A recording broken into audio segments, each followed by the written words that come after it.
ओम शांति। देखिए तो कैसी बात है, किसी ने इस पत्र का उत्तर नहीं दिया। इससे स्पष्ट है उन्हें इस उपाधि से इतना मोह हो चुका है। यह वे इसे छोड़ भी नहीं सकते। इस मिथ्या उपाधि को धारण करने से ही वे अपनी शान समझते हैं। इसे भला वे कैसे छोड़ सकते हैं? पुनश्च उनके पास ऐसी भी कोई युक्ति नहीं जिसे पेश करके वह कह सके कि इन इन कारणों से उन्हें यह उपाधि धारण करने का अधिकार मिला है। इस परिपत्र अर्थात सम्मति पत्र के पत्र जब भी किसी मंडलेश्वर इत्यादि से मिलने का अवसर हुआ भी तो उन्होंने इस बात पर अपना रोष प्रकट किया कि उन्हें ऐसा पत्र लिखा गया। किसी ने भी इस कटु सत्य को स्वीकार करने का साहस नहीं किया, बल्कि मिथ्या अभिमान को छोड़ने से इनकार ही किया। बाबा ने तो पहले ही बता दिया था कि इनमें से कोई भी इस नकली उपाधि को छोड़ेगा नहीं। बाबा ने तो बहुत ही श्रेष्ठ और मधुर भाषा में सभी को सत्यता का बोध कराने के लिए ये कर्तव्य कराया था। परंतु जिन्होंने अपनी पंडिताई का गर्व है, वो भला मिथ्या शान को छोड़ने की हिम्मत कहाँ रखते हैं।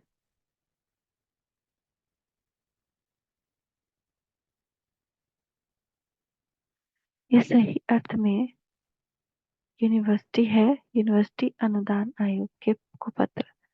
भारत में संसद ने एक कानून पास किया जिसके अनुसार सरकार द्वारा कायम किए गए विश्वविद्यालय के सिवाय अन्य कोई विश्वविद्यालय अपने नाम से यूनिवर्सिटी शब्द का प्रयोग नहीं कर सकता। ये कानून पास होने पर बाबा ने यूनिवर्सिटी अनुदान आयोग यूनिवर्सिटी ग्रांट कमीशन को एक पत्र लिखा जाए कि ब्रह्म कुमारी ईश्वरीय विश्वविद्यालय ने तो सही अर्थ में यूनिवर्सिटी ही है। अतः इस विश्वविद्यालय को इस बारे में इस एक्ट का एक अपवाद माना जाए। बाबा ने कहा कि उन्हें ये लिखा जाए कि इस ईश्वरीय विश्वविद्यालय में तो यूनिवर्स के पिता शिक्षक और सदगुरु परम पिता परमात्मा स्वयं ही शिक्षा देते हैं। शिक्षा में वे यूनिवर्स के आदि मध्य अंत और अंत का ज्ञान भी देते हैं तथा इस ज्ञान के फलस्वरूप जो पद प्राप्त होता है वह भी विश्व महाराजन श्री नारायण और विश्व महारानी श्री लक्ष्मी के समान विश्व का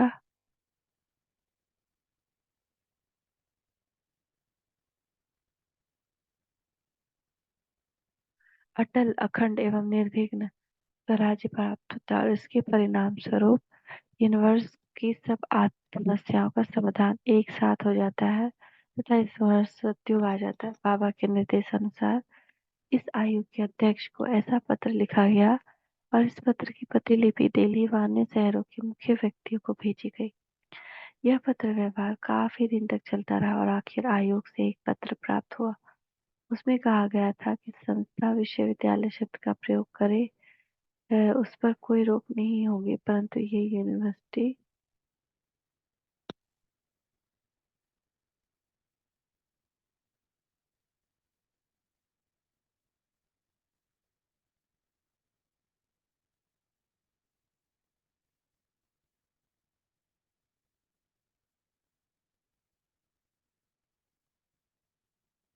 उन्होंने यह भी लिखा था कि हम विश्वविद्यालय शब्द का प्रयोग कर सकते हैं तो अंग्रेजी भाषा में उनका अनुवाद यूनिवर्सिटी शब्द हो सकता है, अतः उसके प्रयोग से कोई आपत्ति नहीं होनी चाहिए। हमने उन्हें यह भी लिखा, यह ईश्वरीय विश्वविद्यालय तो विश्व भर के लोगों के लिए है और हमारा लक्ष्य भी यह ईश्वरीय ज्ञान विज्ञान समस्त विषय के लोगों तक पहुंचाना है।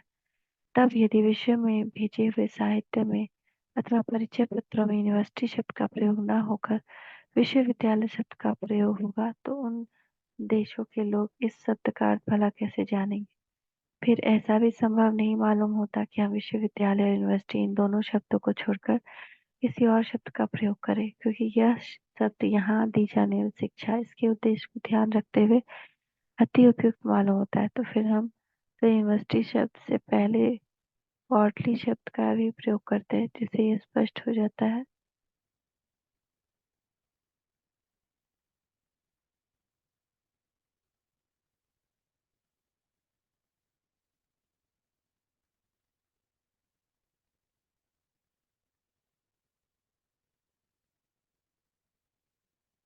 कहाँ चला गया?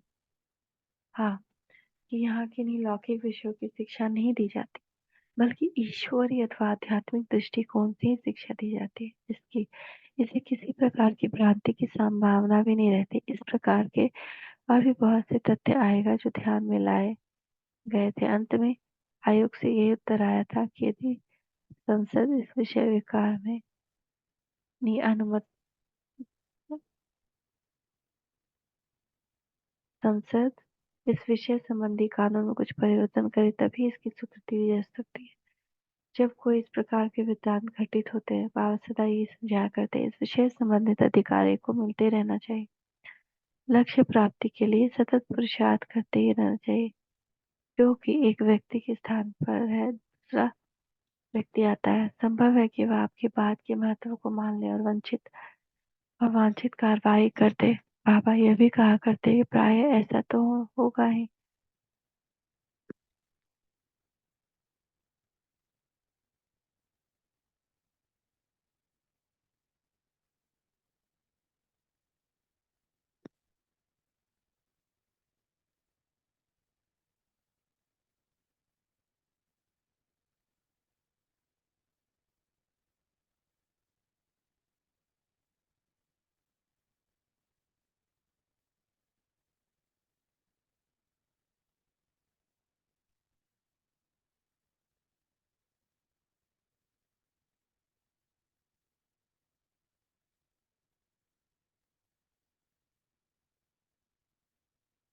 बाबा यह भी कहा करते कि प्राय ऐसा तो होगा ही कि सरकार आपकी बात को नहीं सुने, क्योंकि इन्हें धर्म का ज्ञान है नहीं और प्रजातंत्र होने के कारण किसी एक व्यक्ति को भी संपूर्ण स्वतंत्रता नहीं है।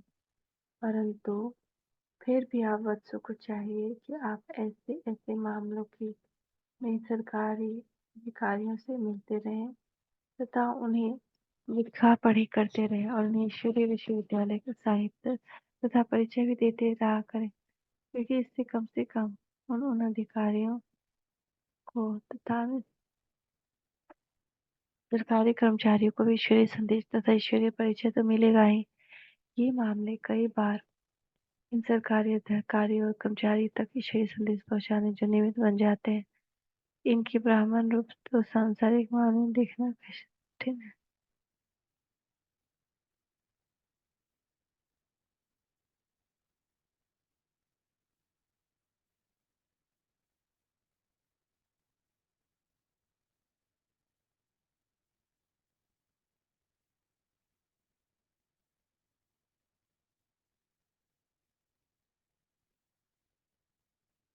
ये पापा ये मामले कई बार इनका बाह्य रूप तो संसारिक मामले जैसा होता है, परंतु इनके अंतर्गत कई आत्माओं का कल्याण समाया होता है। शिव बाबा के अवतरण तथा पवित्र भव योगी भव का संदेश देने का जो कार्य है, उसमें ये बातें यदि किसी दृष्टिकोण से बाधक मालूम होती हैं, जो दूसरे दृष्टिकोण से सहायक भी होती है, क्योंकि अगर ऐसी ऐसी बातें सामने न आए तो शायद आप उन व्यक्तियों तथा ईश्वरीय निमंत्रण भी नहीं पहुंचा सके। आप और अपने अपने धंधों में व्यस्त व्यक्ति शब्द आपके संपर्क में नहीं आ पाएंगे, और इस प्रकार यदि आप उन तक ईश्वरीय संदेश पहुंचाने में चूक जाएंगे तो आने वाले अंत काल में आपको लाना देंगे। अतः पापा कहते हैं कि चूंकि इस संसार के लोग शिव पापा और उनके कार्य को नहीं पहचानते, इसलिए बहुत बार आपको सहयोग नहीं मिलेगा और उनसे उनमें से अनेक लोग आपके काम में रुकावट पैदा करने की कोशिश कीजिए। आपको चाहिए कि इस ड्रामा की नूंद मानकर सफलता सफलता ख्याल न करते हुए कार्य करते चले। ऐसे बाबा का कार्य तो होकर ही रहेगा, इसमें निमित्त बनने के कारण आपको खुशी और इसके फल स्वरूप सौभाग्य प्राप्त होगा।